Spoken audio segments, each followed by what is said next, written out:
There's a certain comfort in not knowing. It's soft, quiet, and warm.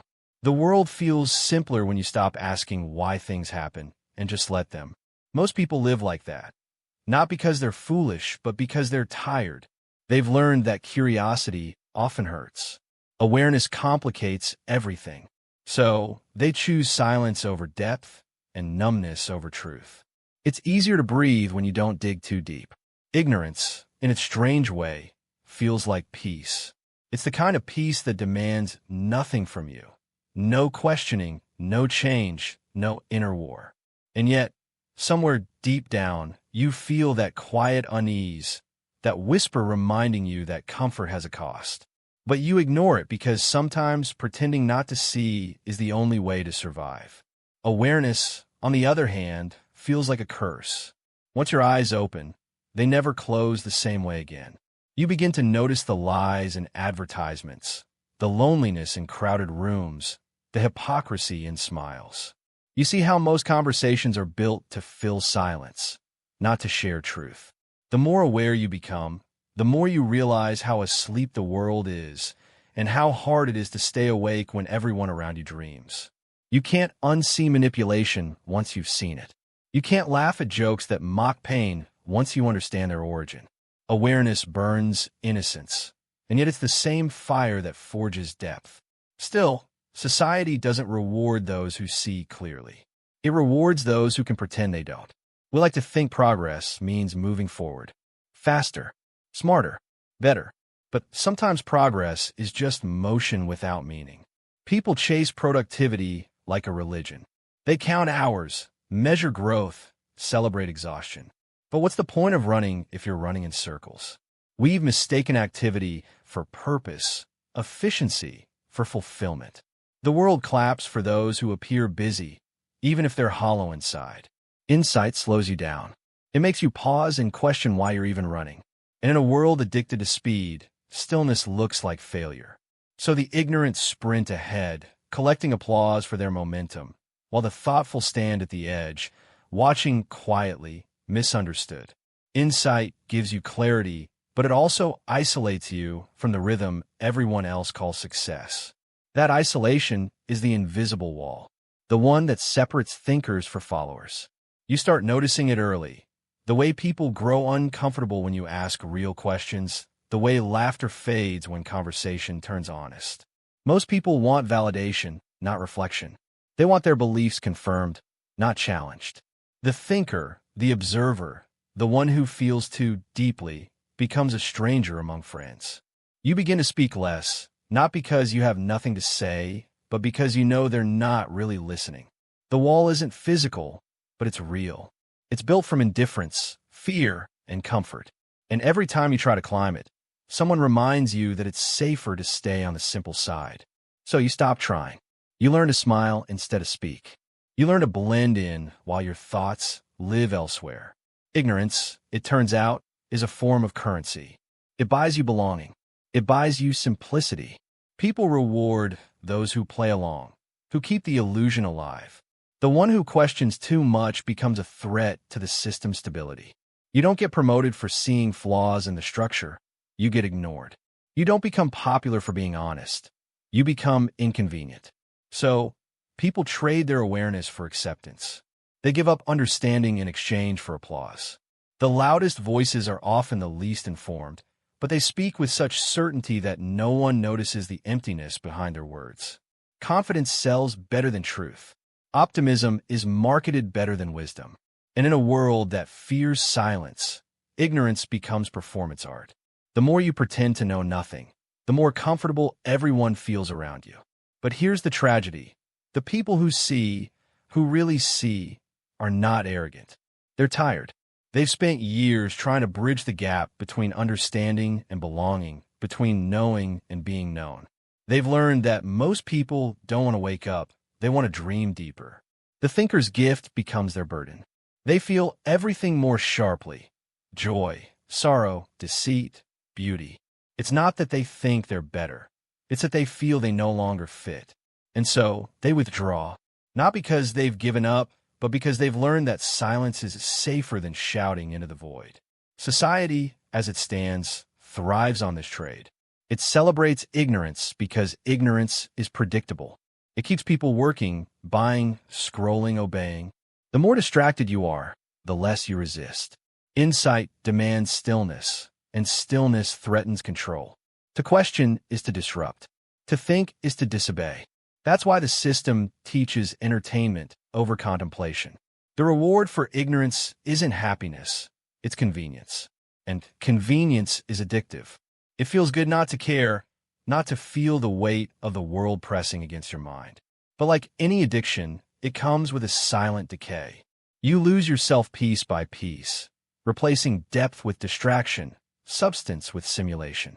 Ignorance is rewarded because it's easy to manage. It doesn't demand truth, only compliance. The insightful are punished not because they're wrong, but because they remind others of what's missing. They carry mirrors in their minds, and people hate mirrors. They show too much. So society paints over reflection with entertainment, noise, and fake smiles. It tells you not to think too much, because thinking makes you sad. It tells you to stay positive, because positivity sells better than perspective.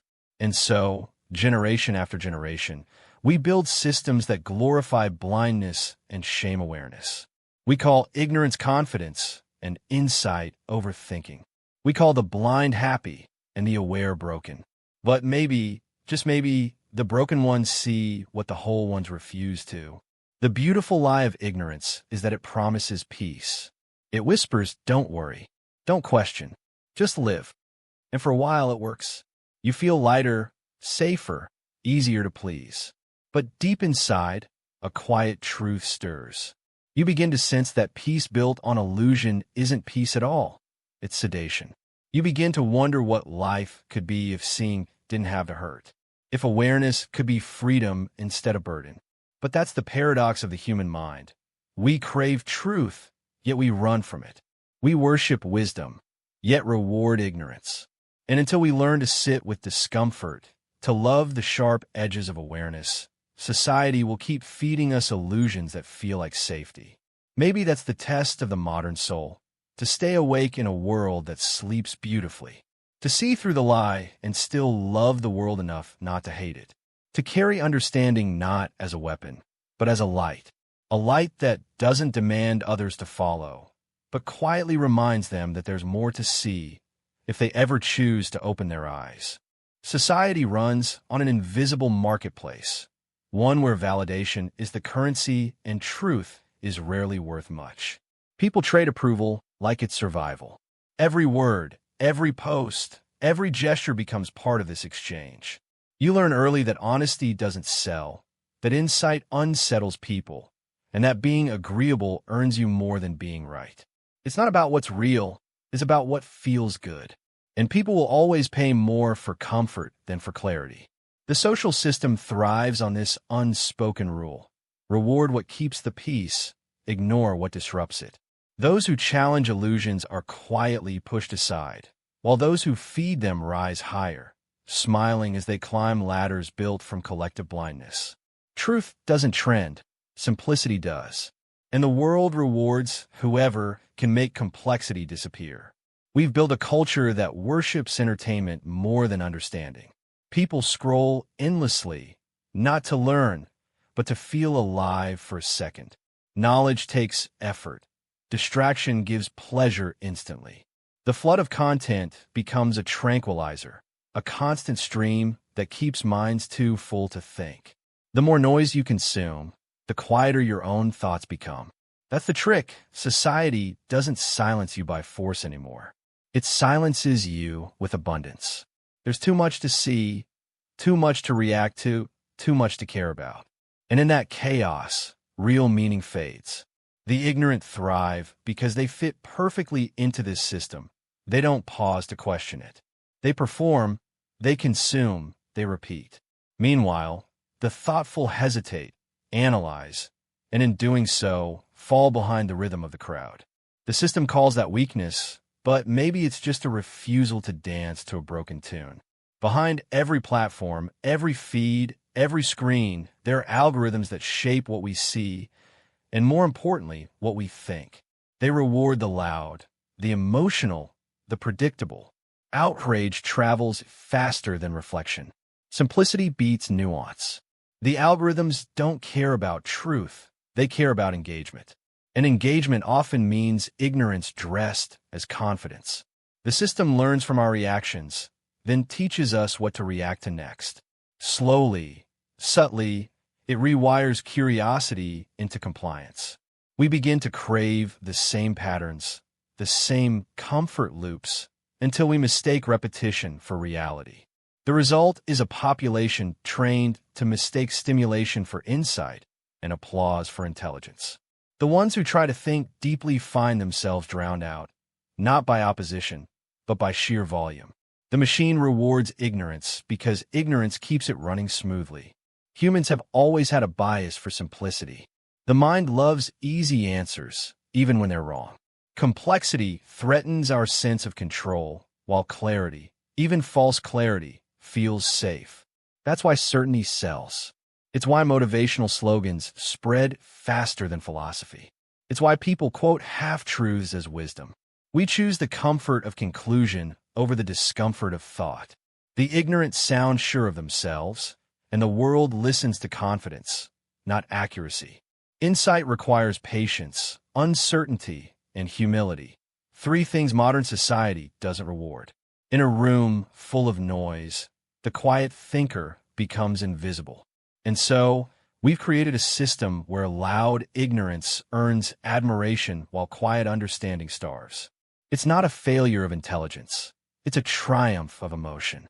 We are wired to follow whatever feels safe, and ignorance, in its simplicity, always feels safer than truth. There's profit in keeping people blind. Entire industries depend on it. Advertisements don't sell products. They sell identities. They convince you that buying something will make you whole. Politics doesn't sell solutions. It sells belonging. It tells you who the enemy is so you never question the system itself. Even education, in many places, doesn't teach you to think. It teaches you to repeat. The less people question, the smoother the machine runs. Insight threatens consumption because awareness makes you selective, skeptical, deliberate. And deliberate people are hard to control. Ignorance, on the other hand, is perfect fuel. It burns bright, fast, and endlessly. It keeps you hungry for validation, for things, for meaning that always seems just out of reach. That hunger drives economies, algorithms, and ideologies. The system doesn't need you wise. It needs you reactive. The mechanics of reward are built on illusion. When you agree with the majority, you're rewarded with belonging. When you entertain others, you're rewarded with attention. When you stay silent about truth, you're rewarded with safety. Each reward feels small, almost harmless, but over time, it shapes who you are. You start measuring your worth by reactions instead of reflection. You start editing yourself to fit in. And before you realize it, you've become a product of the same system you once observed. The wise retreat from this game, but even they aren't immune. Every human wants to be seen, to be understood. That's the cruel irony. The system exploits the very need for connection that insight awakens. It offers imitation connection, wrapped in convenience, until even the thinkers begin to wonder if silence is worth the loneliness.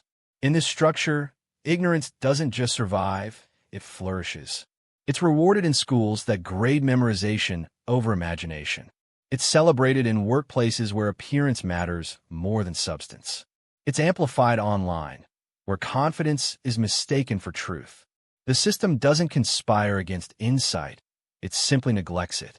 Insight moves too slowly for an impatient world. It can't be packaged, sold, or consumed quickly enough. But ignorance can. It's fast, flexible, and emotionally satisfying. It fills the void without healing it. The reward system is designed to favor whatever keeps people comfortable, even if it keeps them lost. So the cycle continues. The unaware stay rewarded, and the aware stay unseen. The irony is that society doesn't hate insight. It fears it. Deep understanding dismantles illusions, and illusions are what hold everything together. The lie that success equals happiness, that busyness equals purpose, that popularity equals value, All of it depends on people not looking too closely. Ignorance keeps the story alive. The storytellers, marketers, influencers, leaders know this. They spin narratives that flatter the masses and sedate the thinkers. When you repeat the story, you're rewarded with belonging. When you question it, you're labeled difficult. But the truth is, every system built on ignorance eventually collapses under its own simplicity. The only question is how long the applause lasts before the silence of realization begins. Every view, every promotion is a tiny echo of this structure. The mechanics are simple. Reward what conforms, ignore what questions. It's efficient. It keeps the machine running. But what it cannot do is satisfy the human soul. Because deep inside, beneath all the programming, people crave authenticity. They want truth, even if they don't know it yet. The few who still think, who still question, who still seek, are not failures. They're the early signs of what comes next. They are the reminders that systems can change, and that truth, even when punished, never truly disappears.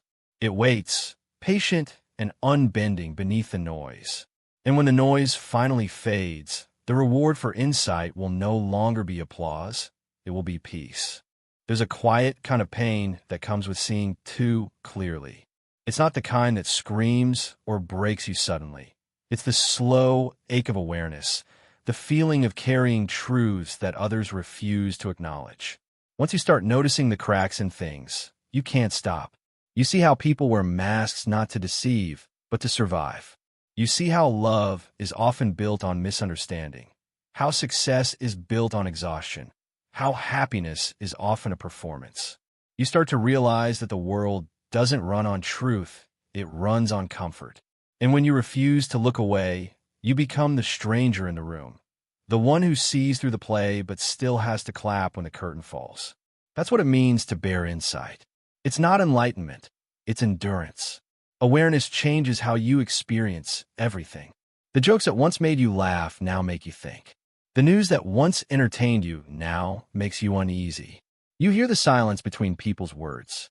You notice the way conversations avoid depth because honesty is too intimate. The more you know, the less you can participate in the illusions that use to keep life light.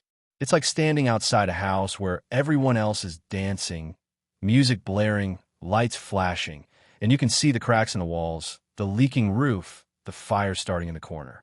You want to shout to warn them, but they're too lost in rhythm to listen.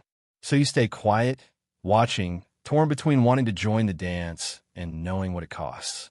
The truth is, wisdom doesn't make you popular. It makes you inconvenient. People crave reassurance, not reality. When you try to share what you see, you often meet resistance, even hostility. They say you're too serious, too negative, too deep. They call your awareness pessimism because it disrupts their comfort. Insight becomes a mirror, and people hate mirrors when they're not ready to see themselves. So the more clearly you speak, the lonelier you become. You start censoring your honesty, not out of fear, but exhaustion. You learn that not every truth deserves an audience. That sometimes silence protects your peace more than expression ever could. The burden of insight is not knowing. It's holding knowledge in a world that doesn't want to hear it. There's a strange paradox in intelligence. The smarter or more aware a person becomes, the less content they often feel. Because intelligence multiplies possibilities. It shows you every outcome, every flaw, every what-if. It takes away the bliss of certainty. Ignorance gives you the illusion of control, but insight reminds you how fragile everything is. You see the patterns in human behavior, the endless repetition of mistakes, the way history circles back like a broken record. You start to understand how small you are in the face of time, how much of life is just survival dressed as purpose. And yet, even with all that clarity, you still crave connection. You still want someone who sees as you do, someone whose silence feels familiar. But those people are rare, and when you find them, it feels like meeting an old soul in a crowded world. Insight turns you into a mirror that reflects too much. You see not just what is, but what hides behind it. You look at smiles and notice pain behind the eyes. You hear laughter and detect loneliness beneath the sound. You walk through cities and feel the weight of invisible lives, each person lost in their private war, pretending everything is fine.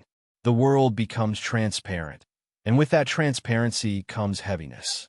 You can't unsee the way systems manipulate, the way people conform, the way hope is sold in fragments. Sometimes you wish you could go back to when things were simple, when not knowing was a form of freedom. But there's no going back. Once the curtain lifts, innocence doesn't return. You can close your eyes, but the image remains burned inside. And yet, not all is sorrow. Within this burden lies a quiet kind of rebellion. The thinkers, the observers, the ones who refuse to turn away, they carry something sacred. They keep the light of understanding alive in a world that worships shadows. Their silence is not surrender, it's patience.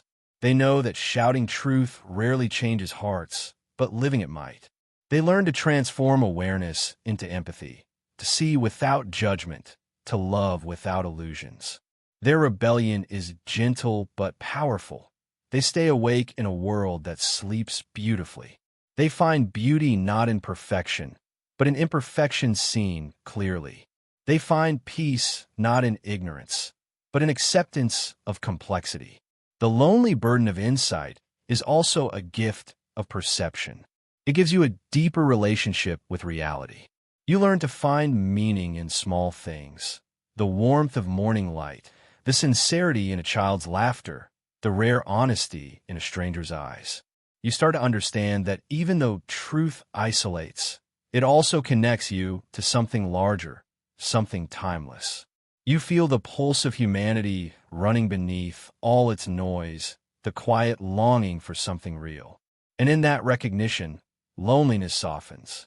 It doesn't disappear, but it becomes bearable, because you realize that being alone with truth is still better than being together in illusion. Still, there are days when awareness feels like a weight too heavy to carry. Days when you envy those who can laugh without overthinking, who can love without analyzing, who can believe without questioning. You wonder if knowing too much has stolen something essential from you, your lightness, your spontaneity, your ease. But then, you remember, the burden isn't meant to crush you. It's meant to shape you. Awareness deepens the soul. It sharpens compassion. It humbles arrogance. It breaks your heart open so that more light can enter. Every pain it brings carries the seed of wisdom, if you let it grow. Over time, you stop fighting the loneliness and start listening to it. It becomes a companion, a teacher. It shows you the spaces between words, the truths hidden in silence. You begin to see that solitude isn't punishment, it's preparation. The mind that can sit with its own awareness without fleeing becomes unbreakable. You stop seeking validation for your clarity and start using it as guidance. You learn that being misunderstood isn't failure. It's proof that you're seeing beyond what's visible. You stop expecting others to understand your depth and start valuing the peace that comes from living it quietly. And maybe that's the real purpose of insight, to strip you bare of illusions until you find what's real. To take you apart until you understand what can't be taken away. Awareness hurts at first because it destroys everything false, but what remains afterward is truth, simple and steady. The world may reward ignorance, but it's insight that gives meaning to existence. The wise may walk alone, but their solitude is sacred. For in that stillness, in that heavy silence, they find what the world keeps chasing. A peace that doesn't depend on pretending. History repeats itself, not because people forget, but because they refuse to see. Every generation believes it is different, smarter, more awake than the last, yet the same blindness flows through time wearing new clothes. Empires rise on illusions of righteousness, collapse under greed, and rise again, repeating the same dance. The details change, but the pattern never does. People fall for the same tricks because the comfort of ignorance is always more appealing than the effort of understanding. It's easier to follow a story than to question its author. So, humanity keeps recycling the same mistakes, worshiping the loud, silencing the wise, glorifying progress while forgetting purpose. The architecture of ignorance is ancient, carefully built through repetition, polished by culture, and disguised as normal life. It doesn't need to hide. It thrives in plain sight. The group mind is the cornerstone of this structure. It's not evil. It's just afraid. People cling to groups for safety, not truth. When you belong to a collective, thinking for yourself feels dangerous. You risk exclusion, mockery, or silence. And so, people agree even when they disagree internally. They laugh when they want to stay quiet. They conform because the cost of standing alone feels unbearable. The group mind rewards those who echo its beliefs and punishes those who question them. In this way, ignorance becomes not just a personal choice, but a social necessity. The majority protects itself through shared blindness. To see too much is to threaten the balance. Truth becomes taboo, and silence becomes survival. The architecture holds, built from fear and the human hunger to belong. Collective ignorance doesn't spread through lies alone. It spreads through confidence. The most dangerous kind of blindness is the one that sounds sure of itself. Modern society worships certainty. The louder someone speaks, the more believable they become. Facts are less persuasive than tone, and perception beats logic. Manufactured confidence has become the new form of intelligence. You don't need to be right, you just need to sound right. This illusion of authority feeds the system. The people who know the least often rise the fastest because they never doubt themselves. Doubt is seen as weakness, though it is the beginning of wisdom. The thinker questions his own conclusions. The ignorant shouts his as truth. And in a world that mistakes volume for vision, the echo chamber grows louder each day. The echo chamber is where collective ignorance sings its loudest song. Everyone repeats the same comforting ideas until they start to sound like truth. Dissent becomes noise, nuance becomes threat. Algorithms feed you what you already agree with, turning your curiosity into a cage. You stop learning because everything you see confirms what you already believe. The echo chamber feels safe, it feels like belonging, but it slowly erases the ability to think freely. You no longer see the world. You see your reflection repeated endlessly. When you step outside it, even for a moment, the silence feels terrifying. You crave the noise again, the reassurance of the familiar. That's how the system keeps you inside. It doesn't chain you, it seduces you. And each repetition builds another layer of ignorance into the architecture of society. One of the most brilliant lies ever sold is the myth of the average person. It tells you that most people are the same, ordinary, limited, predictable, and that being average is the safest place to be. It flatters mediocrity and disguises fear as humility. The myth convinces people to stop striving for understanding, to stop reaching beyond comfort. It tells them that wisdom is pretentious and curiosity is unnecessary. But the truth is, there is no average mind. There are only conditioned ones. The idea of normalcy was created to control, to simplify the unpredictable chaos of individuality. When people believe they're average, they stop asking dangerous questions. They stop noticing the ways they're being shaped. And so, the architecture of collective ignorance stays intact, maintained by millions who believe they're simply ordinary. Every institution adds a layer to this structure. Schools teach obedience before imagination. News outlets simplify reality into two sides, good and bad, us and them. Entertainment glorifies distraction as rest, selling pleasure as purpose. The workplace rewards compliance over creativity, and religion often preaches comfort over courage. These systems aren't inherently evil, they're efficient. They keep people busy, predictable, manageable. But in their efficiency, they flatten the soul.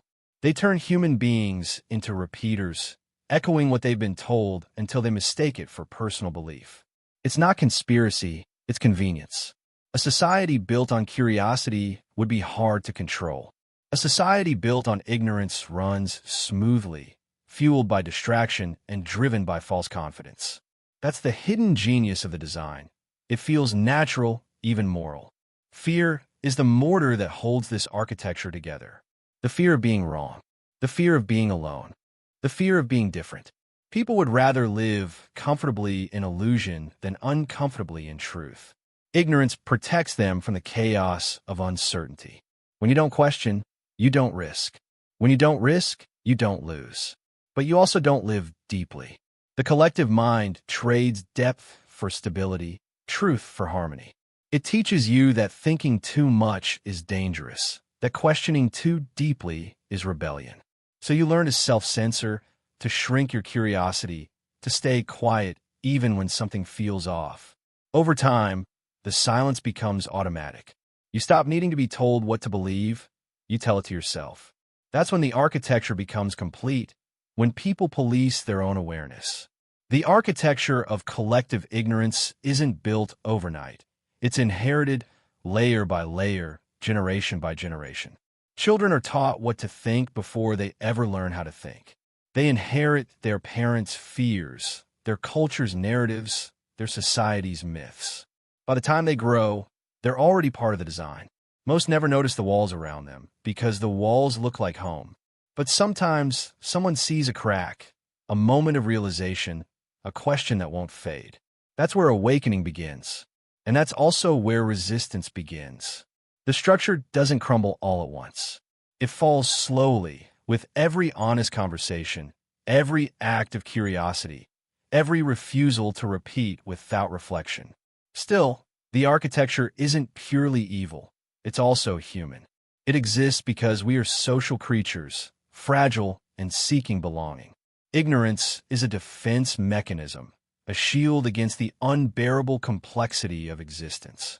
It simplifies the chaos, makes the world livable. To destroy it completely would be to overwhelm the human heart. So maybe the goal isn't to tear it down entirely, but to understand it, to build windows into its walls, to let a little light in. Insight doesn't have to destroy belonging. It can deepen it if guided by empathy instead of pride. The problem isn't that we build walls. It's that we forget they're not the world itself. In the end, collective ignorance survives because it promises safety, while truth demands courage. The architecture stands firm because courage is rare. To see clearly is to walk alone for a while. To question a structure is to risk being exiled from the comfort of belonging.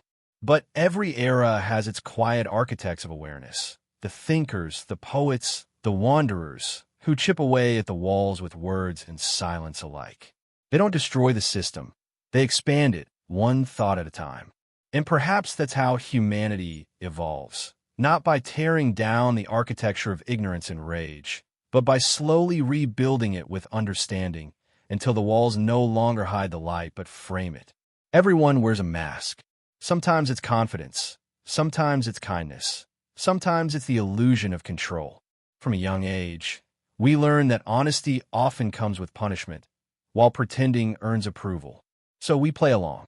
We smile when tired, agree when we disagree, and say, "I'm fine," when we're quietly falling apart. Over time, the act becomes who we are. The line between truth and performance fades until even we forget where it began. The world rewards this deception. Society runs smoother when people act predictable, agreeable, and easy to understand. Honesty is messy. It disrupts comfort. So we become skilled actors, mastering roles that make us likable, employable, acceptable.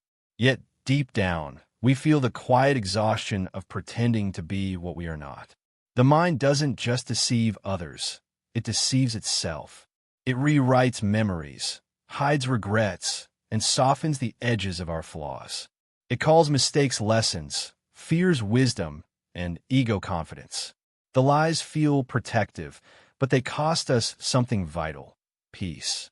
The more we defend our illusions, the further we drift from authenticity. Technology amplifies this performance.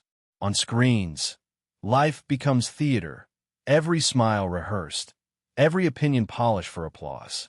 Validation replaces connection, and the audience replaces identity. We scroll through endless masks, forgetting our own faces. Yet self-deception isn't pure evil. It often begins as survival, a way to shield a fragile self from unbearable truths. But healing requires seeing through the illusion. Freedom isn't the absence of masks, it's awareness of them. It's the courage to act consciously, not compulsively. To know when you're performing and when you're real. The moment we stop chasing applause and start seeking understanding, the performance becomes art, not illusion. The mask doesn't vanish. It transforms into a choice, not a prison.